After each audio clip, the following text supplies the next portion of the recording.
तेलंगाना बंद के दौरान आज BHEL डिपो के TRS मुलाजिमीन ने अपनी खिदमत का बॉयकॉट करते हुए बंद में हिस्सा लिया। इस दौरान मज़कूरा डिपो से वाबस्ता बेशतर मवाफ़िक़ तेलंगाना ड्राइवर्स और कंडक्टर्स ने तेलंगाना बंद में हिस्सा लेते हुए अपनी खिदमत से दूरी इख्तियार की। वाज़ेह रहे कि रॉयल तेलंगाना की तजवीज़ के ख़िलाफ़ मवाफ़िक़ तेलंगाना हामियों में शदीद गम व गुस्से की लहर पाई जा रही है, जबकि RTC बस खिदमत मुअत्तल रहने से अवामुन्नास को काफ़ी मुश्किलात से दो चार होना पड़ रहा है।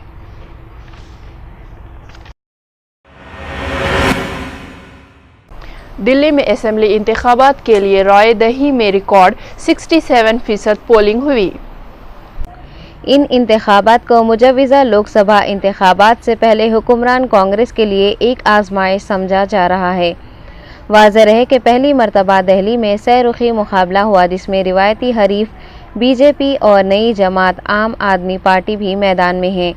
एक गैर मामूली वाक़े में वोटिंग शाम 5 बजे तक की मोहलत ख़त्म होने के बाद रात 9:30 बजे यानी 4.5 घंटे ज़ायद देर तक जारी रही, क्योंकि राय दहिंदों की बड़ी तादाद कतार में ठहरी हुई थी और ओखला असम्बली हल्के में आखिरी राय दहिंदे ने रात 9:30 बजे वोट दिया। इस गैर मामूली शराय राय दही ने 61.75% पोलिंग के साबिक़ा रिकॉर्ड को तोड़ दिया, जो कि 1993 में रियासती असम्बली के पहले इंतखाबात में रिकॉर्ड किया गया था। इस बार दिल्ली की मैं बार बार कहता हूँ, ये हमारा चुनाव नहीं है, ये अरविंद केजरीवाल का चुनाव नहीं है। मैं चुनाव नहीं लड़ रहा, जनता चुनाव लड़ रही है और इस बार जनता मन बना चुकी है कि भ्रष्ट व्यवस्था को उखाड़ के फेंकना है। और मैं फिर से दिल्ली की जनता से अपील करना चाहूँगा कि आज हम सब लोग मिलकर उपवास रखेंगे। मैंने भी अभी तक कुछ नहीं खाया। जब तक हम वोट नहीं डाल देंगे तब तक हम कुछ नहीं खाएंगे। वोट डालने के बाद इसके बाद क्या दिन रहेगा। तो कहूँगी कि मुझे बड़ी खुशी है कि बड़ी तादाद में दिल्ली के लोग अपना वोट का अधिकार का प्रयोग कर रहे हैं और यही कहूँगी कि जिसने काम किया है, जिसने रफ्तार दी है, उसी को करिए बस। और दिल्ली की जनता का भारी हमें समर्थन मिल रहा है, भारी आशीर्वाद मिल रहा है और जो विजय होगी वो अप्रत्याशित होगी। 1-to-1 मुकाबला होता था, त्रिकोणीय मुकाबले की बात कही जा रही है। अभी ऐसा है कि भारतीय जनता पार्टी दोनों पार्टियों से बहुत आगे है। बाकी दोनों पार्टियां हो सकता है आपस में जो है दूसरी पोजीशन के लिए लड़ाई लड़ रही हैं। डेवलपमेंट और कंसिस्टेंट डेवलपमेंट, ये नहीं कि 2 साल करा और बाकी साल कुछ नहीं करा। कंसिस्टेंट दिल्ली का डेवलपमेंट किया है, इंक्लूसिव डेवलपमेंट, सोशल भी और इंफ्रास्ट्रक्चर भी, और दिल्ली को वाकई में एक बेस्ट नगर बना दिया है। और हम इस पर जा रहे हैं। और फिर बहुत सारे लांछन जो लोग ऐसी हवा में उड़ा देते करप्शन के, बिल्कुल सरासर गलत है, बताया भी है और इसके बारे में अब बोलना भी कुछ कर दिया है। बस ये है। पहली बार I don't know because the voters have been very quiet, but I think they would like to vote for what will be good for them in the next 5 years. विश्व हिंदू परिषद ने ऐलान किया है कि वो 6 दिसंबर को अयोध्या में ढांचे के इन्हदाम के दिन को शौर्य दिवस के तौर पर मनाएंगे। VHP के मीडिया इंचार्ज शरद शर्मा ने मीडिया को बताया कि उनकी तंजीम कार सेवकपुरम में पार्टी हेडक्वार्टर्स पर शौर्य दिवस मनाने वाली है। VHP के अलावा बजरंग दल और दीगर हिंदू तंजीमों ने इस मौके पर आवाम से शमा रोशन करने की अपील की है। इन्होंने अयोध्या में एक अजीम राम मंदिर की तामीर के लिए मठों, घरों और मनादिर को सजाने की भी अपील की है। हिंदू संतों का एक प्रोग्राम मुनक़िद भी किया जाएगा, जिसमें राम जन्मभूमि न्यास के सरबराह नृत्या गोपाल दास, जगत गुरु पुरुषोत्तम आचार्य, महंत कौशल, डॉक्टर राम विलास वेदांती और VHP के सीनियर कायदीन शिरकत करेंगे। जबकि दूसरी जानिब मुसलमानों ने इस दिन को यौम गम और यौम सियाह मनाने का ऐलान किया है। इस दिन तमाम मुस्लिम तंजीमें, दुकानें और कारोबारी इदारे बंद रखते हुए एहतजाज करेंगी। इसके अलावा बाबरी मस्जिद की इसी मुकाम पर दोबारा तामीर के लिए दुआओं का एहतमाम करने की अपील भी की जा रही है।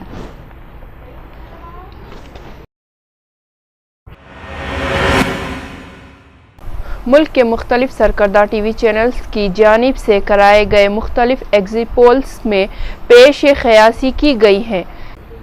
बीजेपी मध्य प्रदेश, राजस्थान और छत्तीसगढ़ में असेंबली इंतखाबात में कामयाबी हासिल करेगी, जबकि ऐसा मालूम होता है कि दिल्ली में जहां मौलिक असेंबली वजूद में आ सकती है, बीजेपी को सबकत हासिल होगी। दारुल हुकूमत दिल्ली में 4 दिसंबर को पोलिंग खत्म हुई, जिसके साथ ही इंतखाबात का अमल मुकम्मिल हो गया, जिसे आम चुनाव से पहले सेमीफाइनल की हैसियत से देखा जा रहा था। नई सियासी जमात आम आदमी पार्टी ऐसा मालूम होता है कि 17 रुकनी दिल्ली असेंबली में तकरीबन 18 नशिस्तें हासिल करते हुए इंतखाबी मंजरनामे पर असरअंदाज होगी। एग्जिट पोल्स के मुताबिक बीजेपी मध्य प्रदेश में हुसूल इख्तिदार की राह पर गामजन है और राजस्थान में कांग्रेस से इख्तिदार छीनेगी, जबकि छत्तीसगढ़ में उसे मामूली सबकत हासिल होगी। पर भी मोबाइल पे मैसेज आया होगा, मेरे मोबाइल पे भी मैसेज आया और उसमें पूरे मुल्क में ये क्रेडिट ज्यादा वोट का आम आदमी पार्टी को मत दे दीजिए प्लीज। ट्रेंड वोटिंग का बहुत बढ़ रहा है और उसमें चुनाव आयोग भी बहुत बड़ा रोल अदा कर रहा है। मैं खुद चुनाव लड़ता हूं, पहले वर्कर जाकर बोलते थे, अब बीएलओ हो गए, हर जगह चुनाव आयोग की पर्चियां पहुंच रही हैं और दिल्ली में माहौल बना है। हाँ, आम आदमी पार्टी ने भी हर जगह माहौल बनाने की कोशिश की है। पूरे देश से उनके यहाँ लोग आए और वर्कर उनके यहाँ, पूरे दिल्ली में वर्कर कम थे लेकिन देश से वर्कर आए। आज बूथ पर भी कई जगह लोगों ने कहा कि बाहर के वर्कर बैठे हुए हैं। और एक चीज और याद रखिए कि जब पहली बार दिल्ली की विधानसभा का चुनाव हुआ था तो वीरेश प्रताप थे जनता दल के अध्यक्ष, और जनता दल जो यूनाइटेड जनता, ये यूनाइटेड नहीं, तिरछा वाला नहीं, जो पहले काफी वोट लिया था उसका भी परसेंटेज आप निकाल के देखिए, वो 20% से कम वोट नहीं लिया था उन्होंने। 18 वो उस वक्त जब हमारी सरकार बनी थी। पिछले चुनाव में भी बसपा ने एक बड़ा वोट का चंक लिया। तो कोई अभी जो आम आदमी पार्टी आई है उसने ये सही कहा राम साहब ने कि वो उसने बड़े बड़े वादे किए और वो लोगों तक बहुत ज्यादा पहुंचे। उनकी इस बात को मानना पड़ेगा कि वो पब्लिक तक पहुंच अपनी बात को कहने में कामयाब रहे। सब जगह वो गए, लेकिन दिल्ली की जनता जो समझदार है, इसलिए बीजेपी के जो नई दिल्ली में जहां आप ज्यादा वोट का कह रहे हैं, जहां अरुण जेटली जी के साथ मैं आज घूमा तो हमने बीजेपी जहां कभी हमको वोट नहीं मिलते थे वहां भी हमारी टेबल पर भीड़ दिखी है। इन 4 राज्यों में भारतीय जनता पार्टी और कांग्रेस ये 2 बड़ी पार्टियां रही हैं और आज भी इस चुनाव परिणाम ने यही साबित किया है कि 18 और 20 के स्तर पर भारतीय जनता पार्टी और कांग्रेस है। कांग्रेस का सफाया नहीं हुआ है। कांग्रेस ने मजबूती से अपनी साख खत्म होने के बाद भी मुकाबला किया है। और दिल्ली के चुनाव ने एक बात जरूर बता दिया है कि आप पार्टी जैसी कोई पार्टी किसी राज्य में अगर है जो इन तथाकथित 2 राष्ट्रीय पार्टियों से जो उकताए और नाराज मतदाता हैं उनका माध्यम बन सकते हैं, तो निश्चित तौर पर ये एक खतरनाक संकेत भी है कि कहीं ना कहीं अगर ऐसी ताकत किसी राज्य में है। सदर जमहूरिया प्रणब मुखर्जी 23 दिसंबर को अनंतपुर का दौरा करेंगे। खुसूसी तैयारी के जराए प्रतापवर्ती पहुंच जाएंगे और सत्य साई बाबा की समाधि वाक़े शांति नीलायम जाकर खिराज अक़ीदत पेश करेंगे। इसके अलावा अनंतपुर टाउन में साबिक़ सदर जमहूरिया नीलम संजीवा रेड्डी की 100 साला तक़ारीब में शिरकत करेंगे। सदर जमहूरिया अपने जुनूबी हिंद के दौरे के लिए दिसंबर के तीसरे हफ्ते में हैदराबाद आने वाले हैं। इनका क़याम राष्ट्रपति नीलायम बलाराम में रहेगा। वो 20 दिसंबर को तमिलनाडु और केरला का भी दौरा करेंगे। तमिलनाडु में MGR के मुजस्समे की नक़ाब कुशाई करेंगे और वहां से तिरुवनंतपुरम पहुंचकर कृष्णा एड तक़ारीब में शिरकत करेंगे और यहां भी मुजस्समे की नक़ाब कुशाई करेंगे और इसी रात हैदराबाद वापस हो जाएंगे। पार्लियामेंट के सरमाया इजलास का आज 9:30 बजे आगाज हुआ, जिसके साथ ही ऐवान में हालिया अराकीन पार्लिमान के इंतकाल और सैलाब में हलाक होने वालों को खिराज पेश किया गया। जबकि इख्तितामी सरमाया इजलास में किसी भी कार्रवाई के आगाज़ के बिना ऐवान लोकसभा को कल तक के लिए मुलतवी कर दिया गया।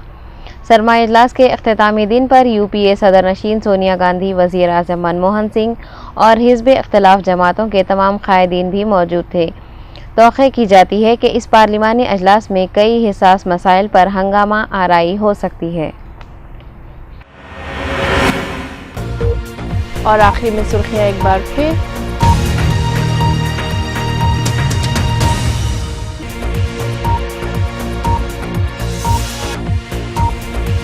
रॉयल तेलंगाना की तजवीज़ के खिलाफ आज मवाक़िफ़ तेलंगाना हामियों का एहतजाज।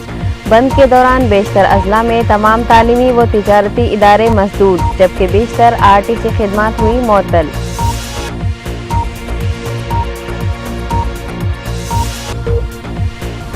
रियासत में मौजूदा सियासी बहरान के पेश नज़र तमाम साहिली अजला में हाई अलर्ट। किसी भी नागहानी सूरत हाल से निपटने के लिए मरकजी व नीम फौजी दस्ते तैनात।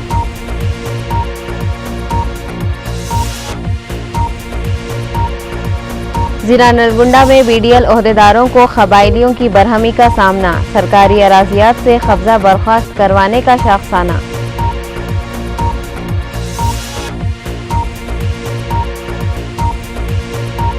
और पार्लिमानी सरमाई अजलास का आगाज बगैर किसी कार्रवाई के कल तक के लिए मुलतवी।